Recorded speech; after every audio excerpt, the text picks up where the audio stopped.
thank you for being here. My name's Charlie McCarron. I'll be your composer host for the evening, and we have a really fun evening planned for you. And as you can see, we have an amazing group of musicians from the Duluth Superior Symphony Orchestra. So thank you for being here.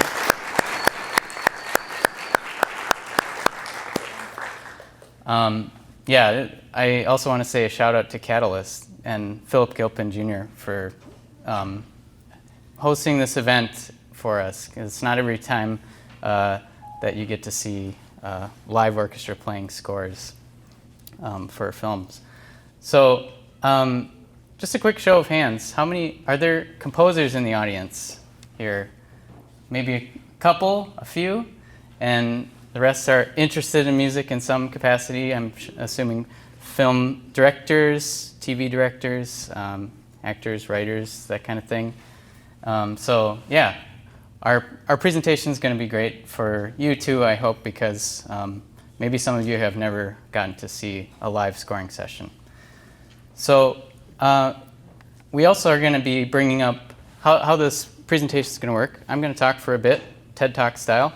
We're going to hear from the orchestra a bit too, and then I'll invite three other composers, the Brueggemann brothers, who are wonderful composers too, and they're going to explain how they got into scoring in a different way than the film I'm going to be showing you.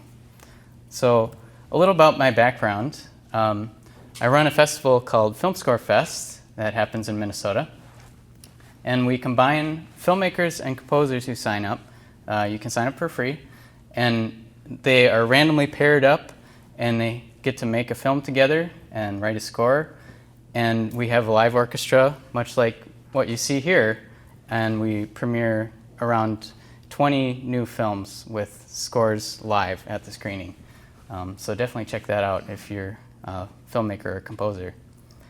And I do, myself, I do film scoring, and lately it's been a lot of documentary scoring. So a few of the projects I've worked on, Love Them First is a film that was made by Karl Levin. They spent a year going around a school in North Minneapolis and following how the school has turned things around. It's kind of a rough school to begin with, but the principal's super inspiring. And that's been airing nationally on Tegna stations. And Beneath the Ink, you may have gotten a chance to see that this weekend. You can on Sunday too. That is a beautiful short film about a tattoo artist who covers up racist tattoos for people who change their lives around. And actually the director, Cy Dodson, is filming this event, so thanks, Cy, and congrats on the Emmy nomination.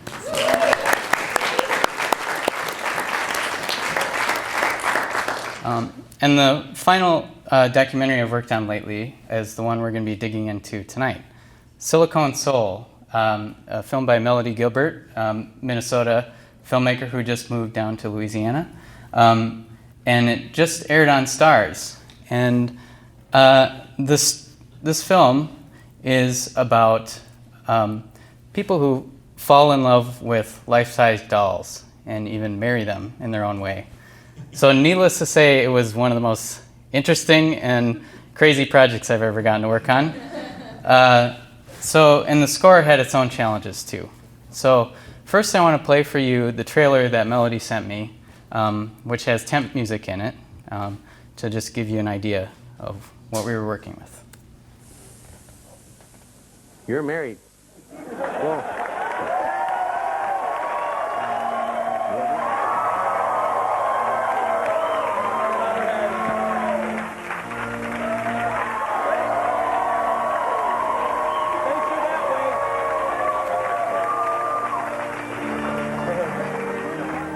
Sure they weren't expecting that. Oh, what a little beauty. Oh, God, she's so precious. She is just a lovely little girl. This would be the love of my life, Shidore. I just held her at night and talked to her, and we got through that whole thing together. And I was really scared, and Marina got me through.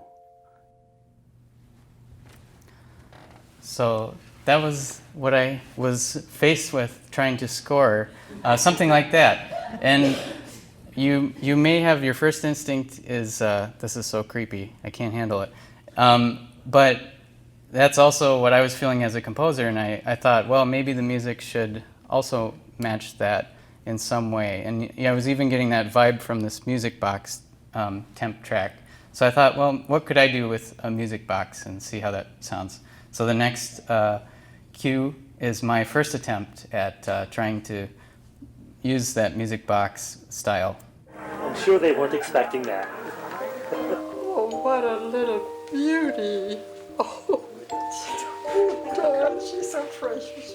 She is just a lovely little girl. This would be the love of my life, Shidore. I just held her at night. So that trailer was at the beginning, the intro of the film too. And intros are the hardest thing to do as a composer because you have to get that tone exactly right. And the director said, nope, this isn't working for me. It's too creepy. And so I had to actually go in the opposite direction of my first instinct and make these characters empathetic because John, the main character here, it's an uphill battle at the beginning to be okay with him as a person in a way. So the next cue that I want to share is it's actually after developing the score a bit. The nice thing about a feature film is you can abandon the intro and then work on other stuff and kind of figure out what the sound of the movie is going to be. So this example is kind of my sound palette that I came up with.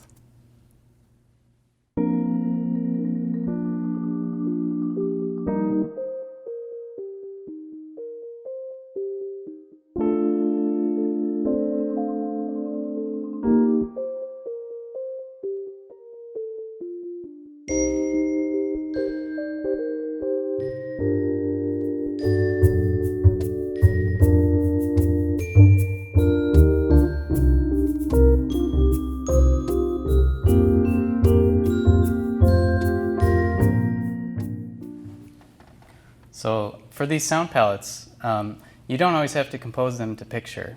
Like for example, in the documentary Love Them First that I worked on, I ended up making about 40 minutes of music without even trying to time it to anything.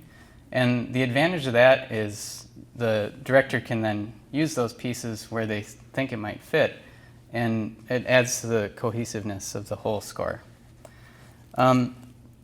So now that I had that sound, let's see what it sounds like transplanted into the intro of the film, which was re-edited a bit. You're married. Whoa.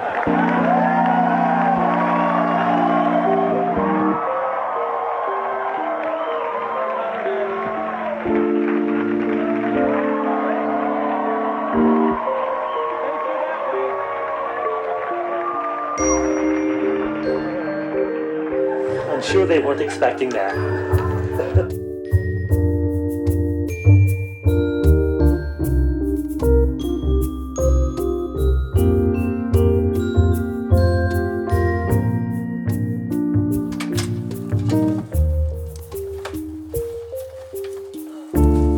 Hi, I'm John. I'm a 54-year-old working stiff, living in a retirement community where I'm just old enough to get in and we'll be working for a while, so they love us, they don't mind our lifestyle.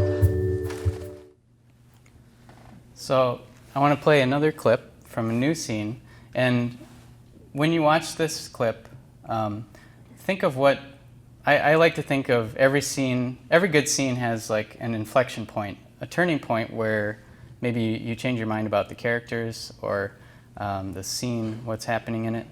And so musically, try to think about what the inflection point is in this upcoming scene. And the setup to it is that this is John bringing his wife Jackie to the zoo.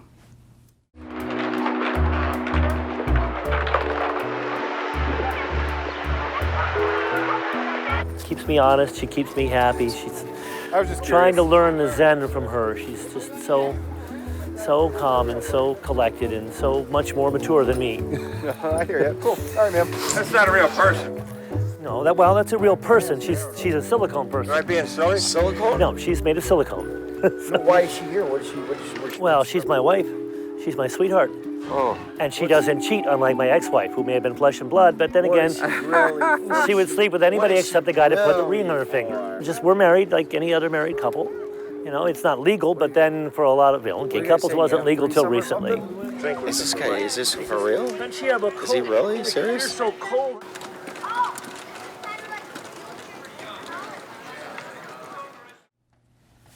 So for me, the inflection point is when John gets confronted by these guys. And he brings up the issue of, well, gay couples weren't able to be married. And it kind of puts a spin on it that you maybe didn't think about when you first saw John. So everything I have in the score is leading to that point and having the music start out a little bit quirky and then it fades down. And I want to play that clip again and with the music up a bit, and you'll also see little notes about what I was thinking as a composer for each part of that scene.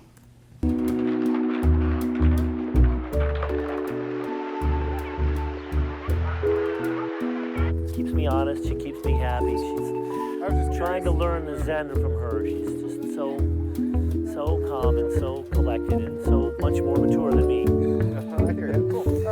That's not a real person. No, that's a real person. She's a silicone person. Am I being silly? Silicone? No, she's made of silicone. Why is she here? What is she? Well, she's my wife. She's my sweetheart. Oh. And she doesn't cheat, unlike my ex-wife, who may have been flesh and blood, but then again, she would sleep with anybody except the guy that put the ring on her finger. We're married like any other married couple. You know, it's not legal, but then for a lot of, gay couples wasn't legal till recently. Is this for real? Doesn't she have a cold? Is he really serious? So cold.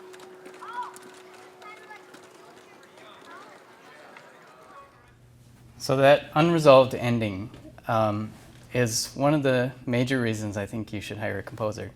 Because leaving a scene feeling unresolved is what I think as the arc of the entire movie. You keep the momentum going by keeping people in suspense a little bit. And I realized when I was listening back to all my cues for this movie that every single one of them had some element of feeling unresolved. Even the end credits, it goes into the credits not feeling totally at home. And for the music nerds, it's a lot of times ending on a 5 chord rather than a 1 chord, so you don't feel quite settled. So for this score, all these sounds you're hearing were actually from my laptop and using a MIDI keyboard because we didn't quite have the budget for hiring an orchestra. But today we have an orchestra, so I think it's about time we hear from them. So, yeah. So, one of the great things about working with live players is that they can change the tone of what I have written on the page just in an instant. So, I want to have them play 4 measures from the next scene, and we will just go off your first instinct and take it away. By the way, Kurt Hattenberger, our conductor. Thank you, Kurt.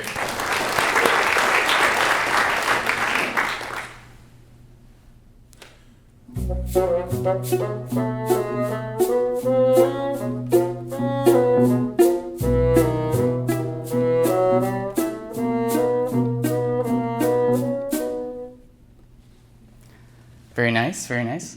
But this scene coming up is actually a bit lighter in tone, so let's try it again with a little bit more staccato notes and possibly a bit lighter and quieter.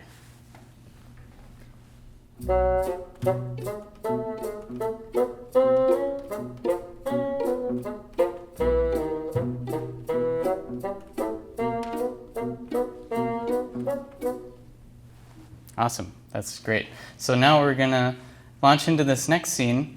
And the setup to this one is that John had to get his wife's body replaced.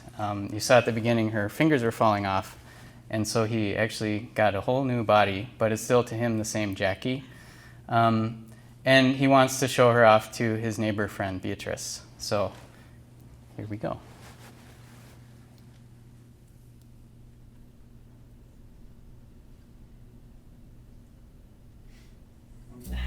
I like that dress. Thank you. Yeah, that's her good cream dress. It's one of her best dresses, and she loves it. What are you looking for? I got some powder for her lips. It's a perfect color, but it's They look okay. just, it takes the shine off a little bit, and it's just, the way it goes over the color she's got. Do you know how many women would like to buy gloss for their real lips? Yeah. It looks like that. Well, it doesn't have to be that shiny, and it's translucent, and it It's looks, sexy. I like to see women with shiny skin too. well, it looks so natural with the powder over the silicone paint, so. Because the powder's just a little translucent, and it just looks so natural. Huh. Oh, she looks so pretty. I Well, love thank that you. dress. Oh yeah, that's. God, I wish I was that skinny. I'm trying to remember where we got that dress. I can't even remember now. Look, it's really cute. She's had it for a long time. You know. God, she got beautiful skin, don't she? Yeah. I'd like to have skin like that, but I'm Technicolor. Well, see, you got a positive way. You look at everything so upbeat. You laugh so beautifully. Well, I almost died in 2005 from breast cancer, so Yeah. I promised God I'd be happy and help anyone I can to help him along. Well, boy, you more than kept that promise. He gave me $1,200 to buy another stackable washer and dryer.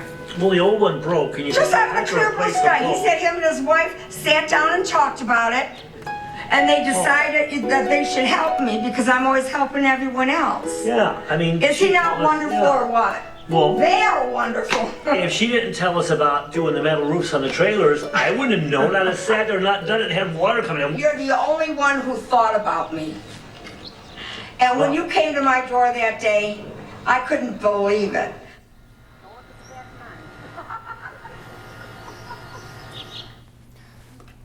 Yeah.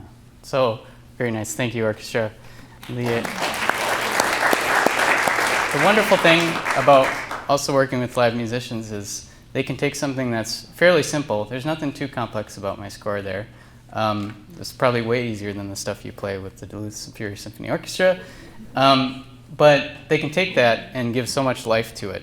And sometimes you do need that simpler score, especially in something where there's dialogue.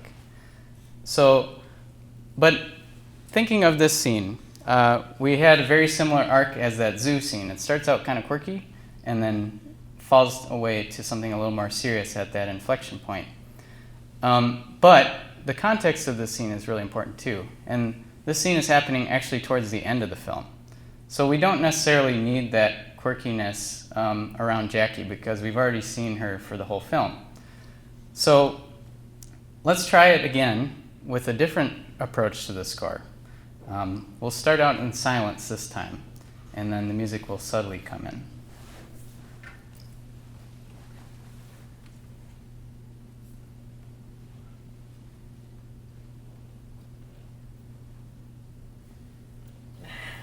I like that dress. Thank you. Yeah, that's her good cream dress. That's nice. It's one of her best dresses, and she loves it. What are you looking for?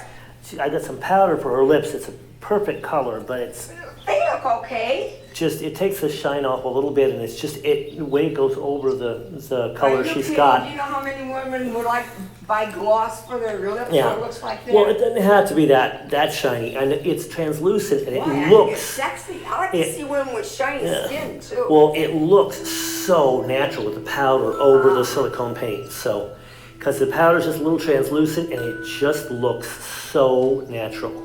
Huh. Oh, she looks so pretty. I Well, love thank that you. dress. Oh yeah, that's. God, I wish I was that skinny. I'm trying to remember where we got that dress. I can't even remember now. Look, it's really cute. She's had it for a long time. You know. God, she got beautiful skin, don't she? Yeah. I'd like to have skin like that, but I'm Technicolor. Well, see, you got a positive way. You look at everything so upbeat. You laugh so beautifully. Well, I almost died in 2005 from breast cancer, so Yeah. I promised God I'd be happy and help anyone I can to help him along. Well, boy, you more than kept that promise. He gave me $1,200 to buy another stackable washer and dryer. Well, the old one broke, and you Just out had of to the clear blue replace the sky. He bulb. said him and his wife sat down and talked about it, and they decided that they should help me because I'm always helping everyone else. Yeah, I mean. Is he she not told us- wonderful yeah. or what? Well, They are wonderful. if she didn't tell us about doing the metal roofs on the trailers, I wouldn't have known. I'd have sat there, not done it, and had water coming in. You're the only one who thought about me. When you came to my door that day, I couldn't believe it.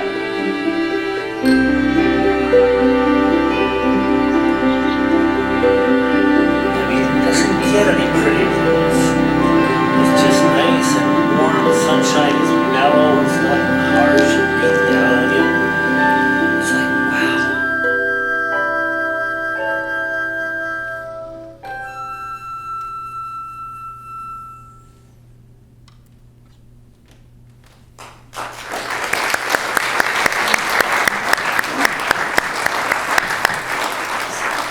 So thank you again, orchestra. So that version was actually what appeared in the film, so closer to that version of scoring. And so that kind of wraps up my section here. And if there's one takeaway, I guess think about inflection points as you're writing or editing, and maybe your composer is thinking along those same lines too, and you can find a common language there. So with that, we're going to go on to the next film and score by a new composer, Marty Brueggemann, and I'm going to play the film first, and then we'll invite Marty up to talk about it.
Thank you. Let's hear it again for the orchestra and for So yeah, I'll be talking a little bit about my thought process and approach to composing the score to My Favorite Forehead. As Charlie said, my name is Marty Brueggemann. These are some of the jobs that I do in music and some of the places where I do that work. So like a lot of musicians you may have run into or heard of, you're sometimes trying to assemble a life out of several side gigs or side hustles. So currently I compose library music. That's music that'll be placed in commercials or other edits for television productions typically. I also co-run a recording studio where I'm working with bands and artists and that sort of a thing, and then also working on independent scores like this one. And this is such a special opportunity both to talk to you tonight and also to have worked on this film because it's music in the vein that I don't typically get asked to work in, and it's a type of music that I really love dearly, so I really treasure this opportunity. So overall today I'll frame my work on this particular project in terms of communication, preparation, and composition. And this is I'm more focusing on this particular short film as a case study, probably because it's so small, there's hopefully enough opportunity for us to talk about it a little bit more thoroughly. But there may be even some application in other projects and in other work outside of music. So really, I think when we think of any successful score, whether it's film or television, really at the heart of it, I think, lies a really important collaboration. And that's usually the collaboration between the composer and the director. And I'm highlighting a few of my favorite director-composer collaborations. And really, when you're working on music for a film or television project, that music is meant to be supportive of the entire piece. And also, your work should be supportive of the director, or sometimes in television, it might be more often the producer that you're working more closely with. So you really want to make sure that what you're doing not only is sort of simpatico with them, but really overall is serving their vision. This is sort of a helpful centering quote from the composer Bill Conti, famous maybe mostly for his music for the Rocky series. And yeah, I absolutely agree with his sentiment here. And again, that's really kind of a clarifying mantra as you're working on a project. It's not necessarily about you, it's really about the person who has started this project and how he or she sees the piece. This particular film came together, and it was part of the Film Score Fest that Charlie mentioned and that Charlie puts together. And I was introduced to the director, John Aker, of this film at a mixer event that Charlie hosted that included filmmakers and composers. And I remember Charlie actually introducing me to John, and we corresponded briefly via email. Him sharing some Vimeo links, me sharing some SoundCloud links, and then we were off to the races. Very shortly after agreeing to work on the project together, he already had a concept for the short. There was a guiding principle for that year's festival, which was the concept of collision, which I think carries through in the final piece. And in John's email was everything that I think you see in the final film. He had this concept of these two characters that fell instantly in love, but they have these sort of oversized foreheads that get in the way of a physical relationship, or the kind of physical relationship that they'd prefer. I was really excited about this idea, and I immediately wanted to respond constructively with some sort of, even at that early stage, conceptual approach to the work. These are some other illuminating insights from some wonderful Hollywood composers, essentially sharing a similar concept, that it's really the composer's job to come in with this strong point of view. I particularly like what Hans Zimmer is saying. You essentially can't do a direct secretarial job of the composer's point of view. They have to sort of morph into each other. What's helpful for me is picturing, say, a very red image, or it's saturated in a single color. Well, what does that mean musically? Your job is to support the director, but you have to interpret that in an entirely other domain, and still observing those first principles that we talked about of really respecting the director's vision at all times. So I knew that I wanted to respond to John with a strong point of view right off the bat, and for a number of reasons, I felt really strongly that I wanted the music to sound like this, some of the music from the classic Laurel and Hardy shorts that I actually used to watch as a kid. I'll play a little excerpt from this scene, and you'll be able to hear the music in the background. Have one? No, I'd rather not. Hard-boiled eggs and nuts. Mmm.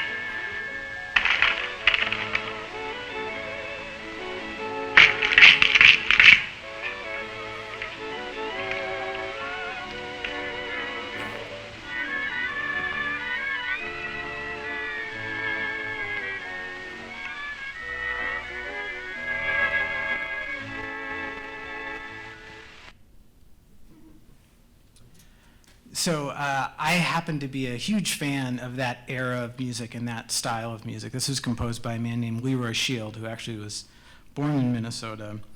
And this is from sort of late 30s into the 40s. And I also feel like this particular vein of music sort of foreshadows what we would end up hearing in cartoon music from the Disney studio, from Warner Brothers, Merry Melodies, that sort of thing. And also instrumental production music into the 50s.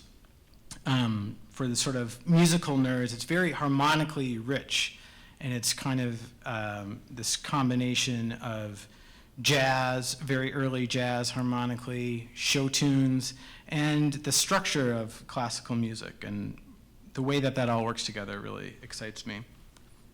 It's another little example of music from the same composer. This has been re-recorded by a modern ensemble.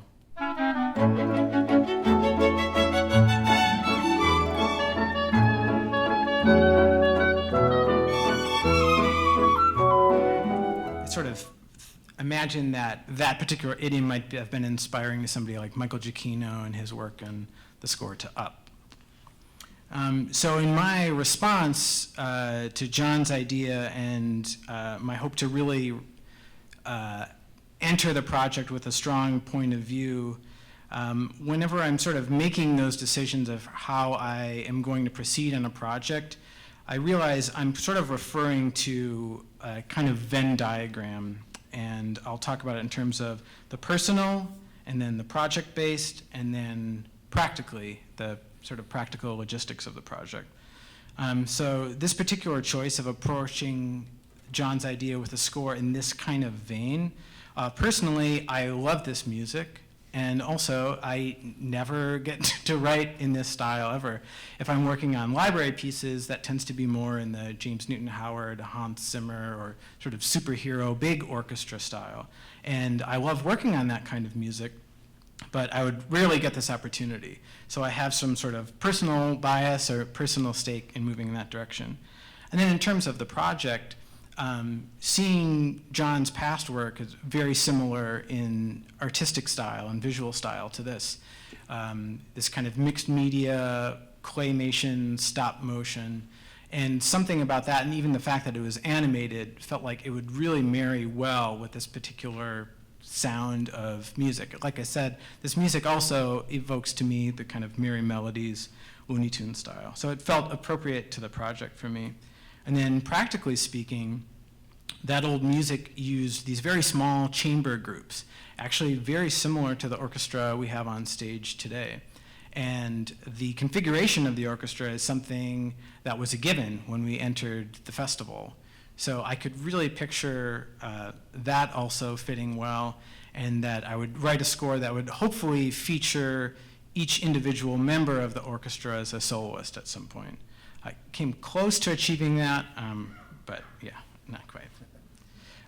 But almost very much like musical improvisation, if you see a great guitarist or a saxophonist improvising a solo, they can maybe explain or justify some of the thought process after the fact, but it actually almost occurs in real time. And that's sort of what happened for me here, where the nexus of the Venn diagram kind of went off like a light bulb, like the many light bulbs in the short. So right after a meeting with John, even before there was any actual footage, I wanted to jot down some musical ideas, just so I could capture my initial instincts.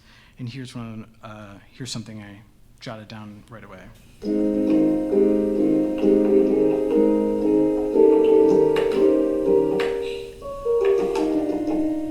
It's on a little Casio keyboard in my car.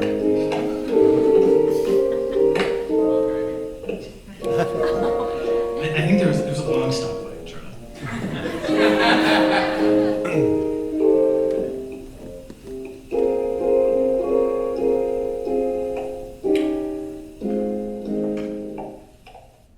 That captured the idiom for me, but as it happened, I didn't find that it was actually appropriate when I saw the finished footage. So that sort of was left on the floor there. My final process in the preparation was to do as much score study and listening and immersing myself in the period that I was really focused on. Since this is a kind of music that I really loved, a lot of this I had already done, but I still wanted to make sure that I revisited it now that I had this new project in mind. And you may find that when you're revisiting material, like let's say a designer putting together a lookbook, you end up sort of having your feelers out for something so specific that you may notice things that you hadn't previously. So in short order, John had finished the film, and it was a locked cut, so the film itself wasn't going to change, and I was free to compose to it. And graciously, another piece of John's concept for this is that he was not going to have any other sound effects. And so it was just going to be music. So that was another immense privilege for the composer there. So when responding to the finished footage, I'm thinking broadly about three things. Tempo, that's the speed of a particular piece of music, and a lot of that is instinctive. You're watching this footage, and when it has no music at all, particularly an animated piece like this, it can feel very alien or strange. And sequences that maybe you hope to be funny don't really feel funny at all, can feel sort of unnerving. And finding that tempo is really crucial. If you're starting to feel something emotionally, even with just a tick or a hi-hat or cymbal sound, then you know that you're onto something. I also wanted to make sure there were really strong themes in the short. And I may have gotten carried away. There are 8 or more sort of original themes in this like 2.5-minute piece, but that also reminded me of the period, or if you think of old Merry Melodies, a lot of times they're quoting Broadway songs or classical music. I wanted to feel like it was pulling from richer material. And one of the first pieces I developed was this almost kind of sad love-lost theme when it seems like there's really no hope for them to get together and have that kiss.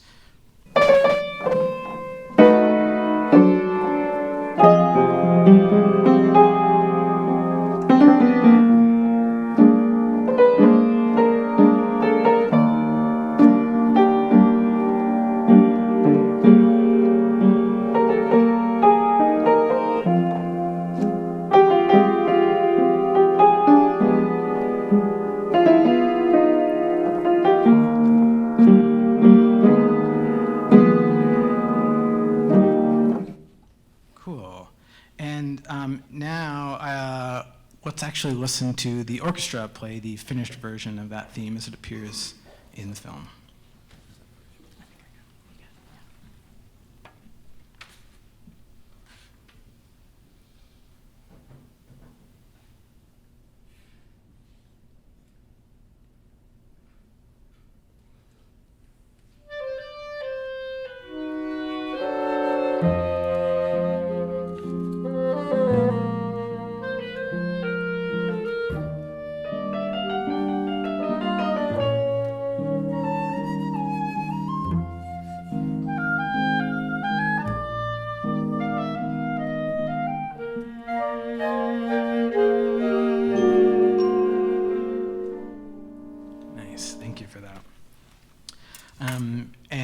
that's sort of an example of pulling from these themes that I composed, not thinking too specifically about the timing, and then as I actually score it to the scene, finding little moments to kind of color some of the on-screen action. So when he's flying overhead from the cannon, you hear this kind of windy chromatic line in the piano.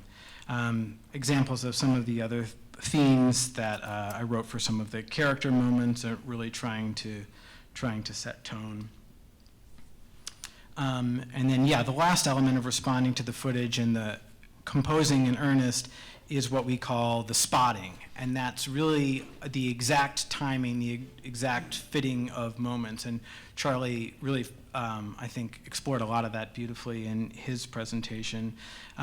But for this project, that involved pulling from these themes that I had then composed and trying to find just the exact right tempos and then transitions as we move from one idea to another. And yeah, Kurt so heroically is navigating all those crazy tempo changes today. And then the final stage of the composition was then orchestrating all of the material for the ensemble. This is a little example of what that score looks like, that Kurt's conducting from, and then, of course, you're making parts for the individual musicians. And some unique challenges with the layout of this orchestra, but I also really love the layout of this orchestra. So we sort of have one of every traditional symphonic instrument. So we have a violin, a viola, a cello, etc. And so that created some unique challenges for harmonizing these things and making the orchestra feel nice and full. But what I knew that I wanted to do is really highlight those individual players, and I knew there would be opportunities for that in the short. But I thought it would be nice to open the entire thing with almost like a big bang of sound, really showcase just how loud and proud and hopefully beautiful the orchestra could sound. So now I thought it would be nice if we listened to an excerpt of what opens the score. So just the first four measures, and this is kind of the full flower of the orchestration for the piece.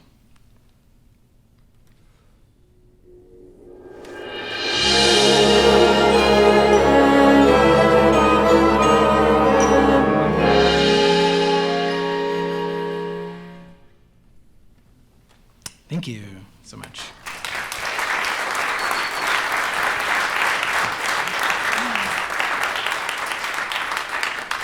Thank you, Marty. And now we're going to have your other two brothers come up, Karl and Will Brueggemann. Come on up. And actually, you know what? We'll play the film first, and then you'll come up.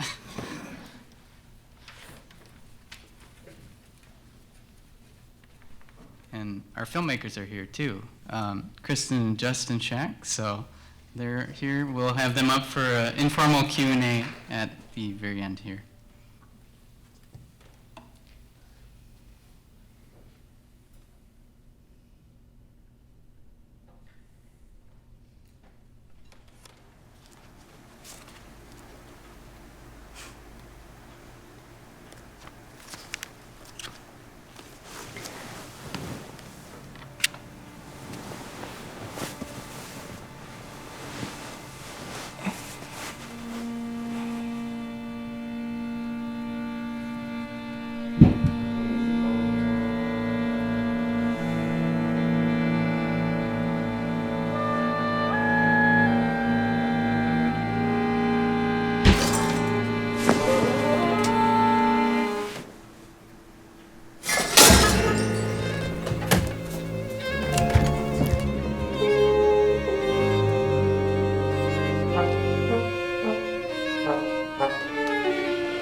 Phew. Well,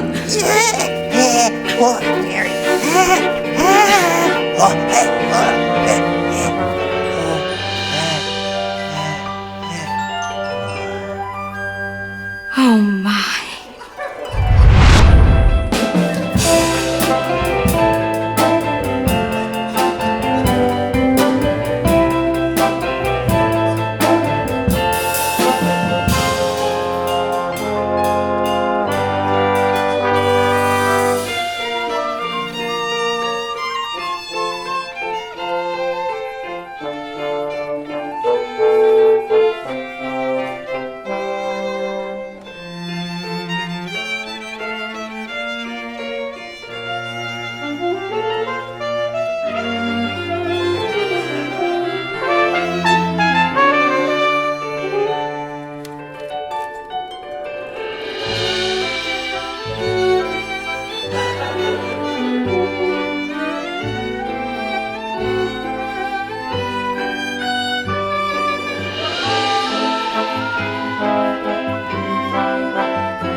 huh?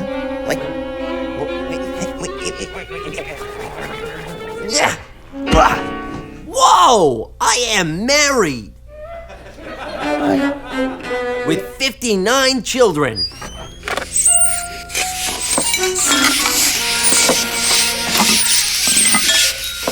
Oh my.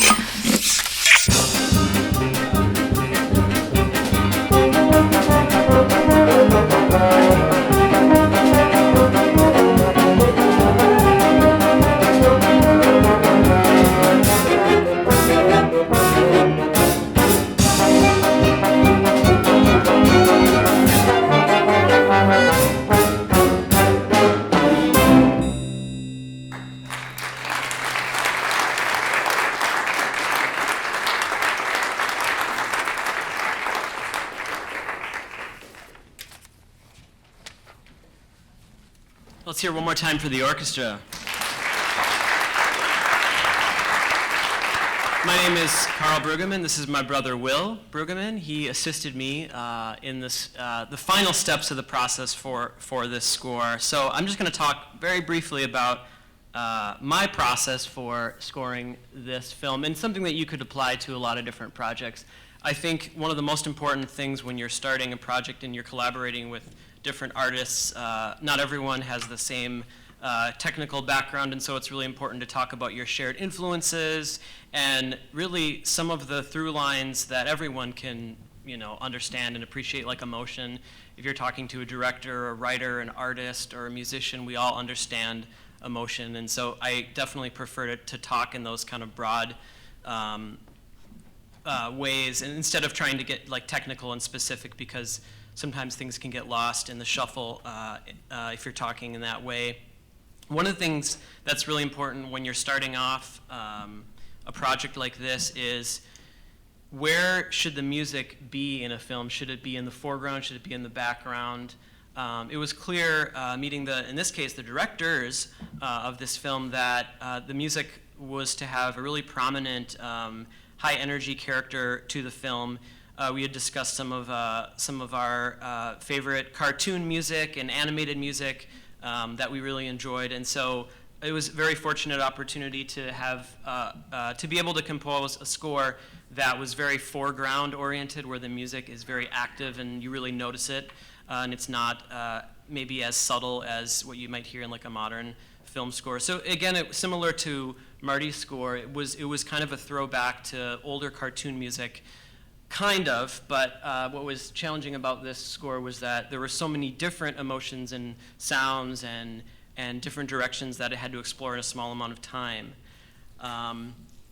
One thing that's important is when you're starting off to try to watch as close to a locked edit as you can, so you can get a sense of, like what Marty was saying, like the tempo and the speed. For me, that was kind of my way in, was what is the overall speed of each scene. And so what I would actually do is I would, on my MIDI keyboard, I would kind of think about what tempo matched each scene, and I would kind of make like a custom tempo map before I even did anything.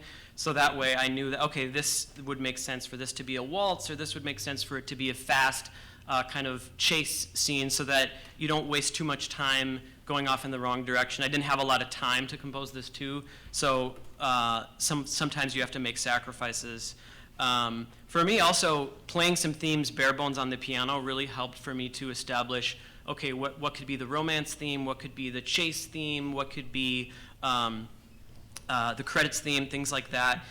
It was hard to find a balance of how many precise hits, precise moments of action the music should try to line up with.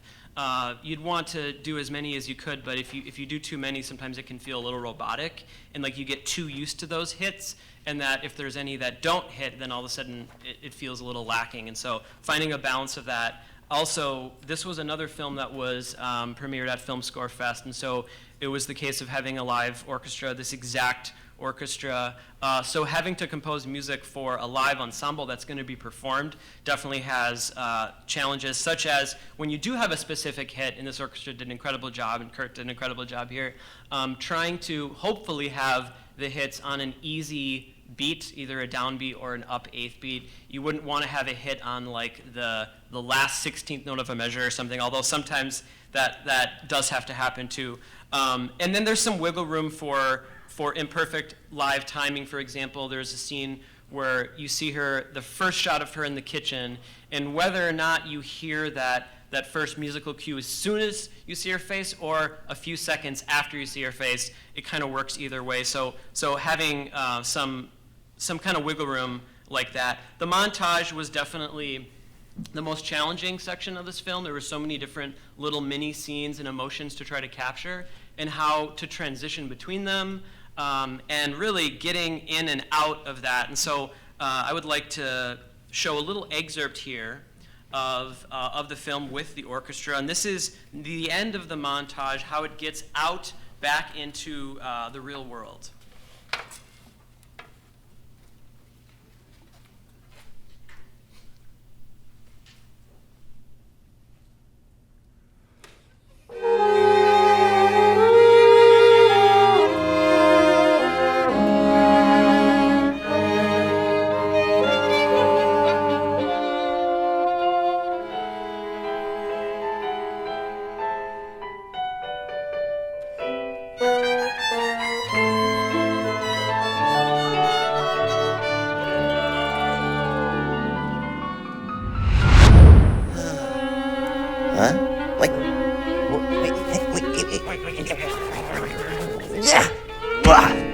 Whoa! I am married! So a couple of ways I was able to achieve that stark and harsh transition back to the real world. Going from a major key to a chromatic scale was a very striking way. And there's actually a violin slow slide down, which kind of represented a bridge between the worlds, as well as the harp gliss. And so those are some ways to kind of get back into that. I want Will to talk about orchestration here, because he was very helpful for me to help me with the orchestration and some of the final steps to making a film score actually be possible and to be performed. So I'd love Will to touch on that right now. Yeah, well, thanks, Karl, for having me speak yeah, I just want to say that my contribution to this score was very minor and very subtle. But I wanted to talk a little bit about the role of an orchestrator in general and kind of what that can mean, because quite often it's one of those jobs that doesn't have a clear role. Essentially, the way that I take it, because I've been fortunate enough to work on orchestration on several scores that I haven't done. I'm also a composer and work on my own music, but what I love about the process of orchestration is occasionally you'll get handwritten sketches and you have to flesh it out to the instrumentation. Sometimes it's more detailed than others, but essentially the orchestrator's job is you're just sort of the last line of defense before it gets to the players. So I really wanted to make sure that, and this is getting a little technical, but you know, if it was supposed to be a D sharp versus an E flat, I wanted to make sure it was written in the correct way, because especially for something like Film Score Fest, you know, they didn't have a lot of time to rehearse. There were a lot of scores to get through, and I wanted to make sure that it was as accessible and it was as successful a performance as possible. In the case working on this score with Karl, you know, we're brothers and we've collaborated on video game soundtracks and lots of other projects together, so I was very familiar with his style and we have a good working relationship. But honestly, a bigger part of my orchestration on Love at First Fight was done over the phone, and it was a lot of like, when Karl was working on the score, just kind of late nights or just random times I get a call and be like, wait, okay, so how low can this instrument go and what does this thing translate to? So there was a lot of that, and then just kind of formulating the parts for all of the players, which is one of those tedious things that you don't necessarily appreciate when you're listening to it, but it is kind of an important job because it's like I said, the last line of defense. And the last thing I just wanted to mention about the orchestra in general, every single one of these instruments, I mean, not only are these incredible performers that we're privileged to have here, but all of their instruments are incredible solo features in a score. And that has to do with the different timbre, the different texture and sound of all of these instruments. So when you're orchestrating or just composing in general, not only the themes that Karl and Marty and Charlie have been talking about that give the sort of emotional character of a piece, it's also the texture. If you play the same melody in the French horn versus the flute, and also the register, high in the flute versus low in the flute, you get different colors and different sounds. And that's really, I think, one of the secret weapons that composers have, especially in film. You can really give a lot of different color. And I think one of my favorite moments in Karl's score here that I really wanted to call out, and it was in this last excerpt when it changed from the scene where the rat was rubbing her feet to the behind view on the park bench. Karl returned to this theme, yadam, ba-da-dum, ba-da-da-da-da-da-da. But he set it now in a different key in the piano, and so you have that dual nature of you're switching back to a musical theme which has a different emotional character. You're changing keys, so it's kind of resetting everything, but now it's in the piano, and the piano has a much more subdued and almost stately quality than the way we heard it before. And I think it's little moments like that that in some of our favorite films are possibly the moments that move us to tears, or that where, in any case, hopefully the score is doing its job and supporting the film. And yeah, the orchestration is kind of an unsung hero, because you could, like Will said, you could take the same material that you've heard before,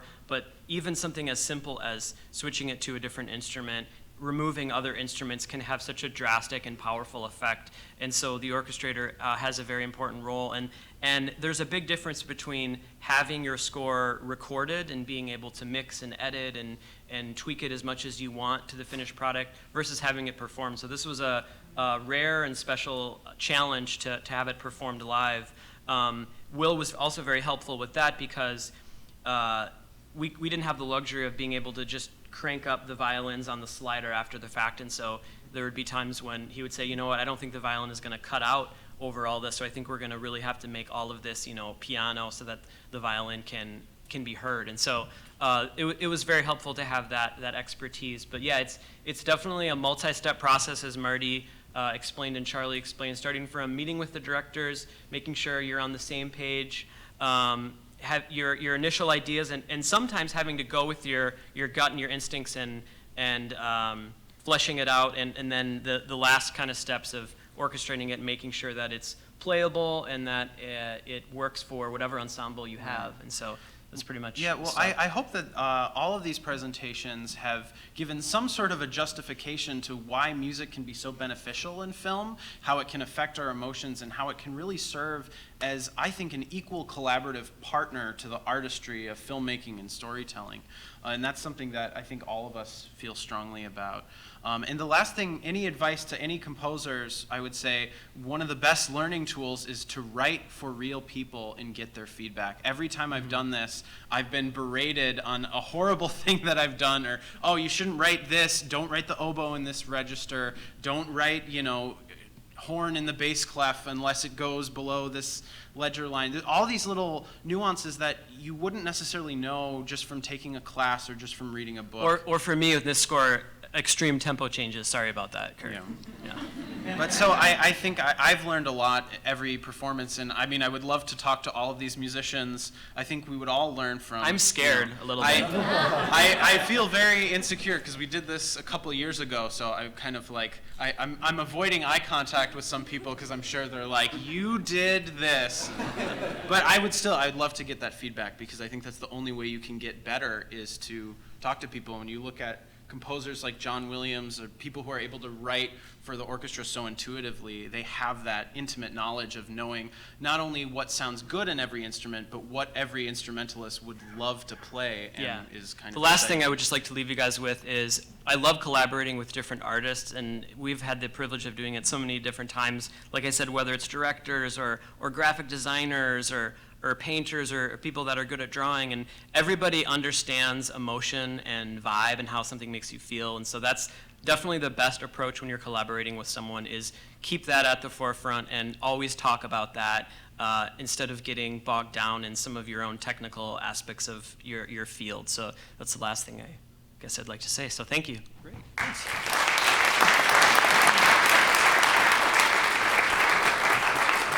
So, with that, it is 7 o'clock. It's technically the end of our presentation here, but I also want to give people a chance to ask questions if they want to. So what we're going to do, we're going to let the orchestra tear down, and thank you so much to the orchestra and Kurt Hanberger.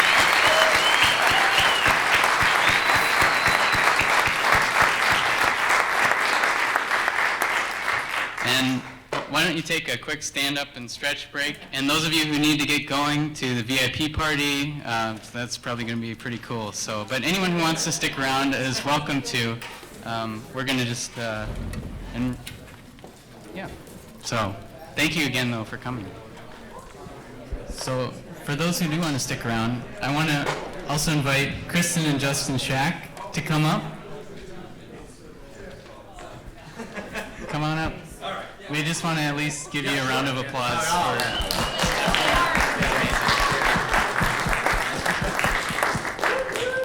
So, yeah, do we have some questions in the audience here?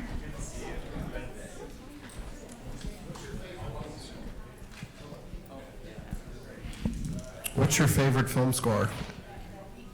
Each of you, I'm curious. Star Wars. Oh, good, good. It's probably E.T. You guys are taking the good ones. Oh God. It's probably going to be a John Williams one, but I recently rewatched Harry Potter and the Sorcerer's Stone, and there's so many outstanding themes, and the music just completely transforms that film. I think it's like the modern day Wizard of Oz. So. Yeah, Star Wars was the first time when I was a kid watching a movie and like being moved and actually noticing that, oh, I'm being moved by music right here. I actually noticed that when I was 6 or 7 or whatever. Oh yeah, we should mention that the three of us, in addition to being brothers, we each host different podcasts. So Karl and I host a podcast on video game music called the Super Mercado Brothers, pun intended. And then Marty and I host a podcast on film music called Underscore, also pun intended. Our Twitter handle is very punny. It's amazing. You all need to listen to their podcasts. They dive into one score for a whole month, and they have usually four episodes. And then we have the last episode is like a real-time audio commentary with the finished film where we sort of discuss the themes and all the development of the material. Yeah, and That's a very difficult question. Whenever I'm writing something, I have my Pandora set for film scores. And then I get so into it. It's like, oh my gosh, I gotta watch Lord of the Rings, because that's what came up. Or it's like, oh my gosh, I gotta watch Dark Knight, because that's what came up, whatever. But yeah, so everything, I can't answer it. Horrible answer. Well, you say his score. Of course. Yeah, and I'm the opposite when we're writing, is I find the film scores too distracting because I just listen to them. Just said that. Yeah, so that's why it's like, I always tell you, I'm like, we can't have the music on because it's too distracting. But all the ones, Harry Potter and Lord of the Rings for me come to mind of ones I love. Oh, beautiful. Anything that brings you back to the movie itself and make you feel the emotion that you felt when you watched it, killer. Yeah. It's hard to beat like Star Wars and all John Williams stuff, but I think Field of Dreams is one of my favorites, and it's just got this like pure nostalgia for me. Just like such a haunting melody and piano and stuff. So. Many of my favorites got taken. Star Wars was the first one for me as a kid as well. But Harry Potter and the Prisoner of Azkaban I thought was a great score, partially because it was such a tonal shift from the first two films, and John Williams' score, while still recognizably a Harry Potter score, reflects Guillermo del Toro's style so accurately and like brings so much out of that film. So I thought it was a really good marriage of like the director and the composer's vision. That's right. Mm-hmm. Yeah. That was so articulate, and you said that so quickly. I just want to give you a medal. Do you still have a play track on? Any other questions? Thank you.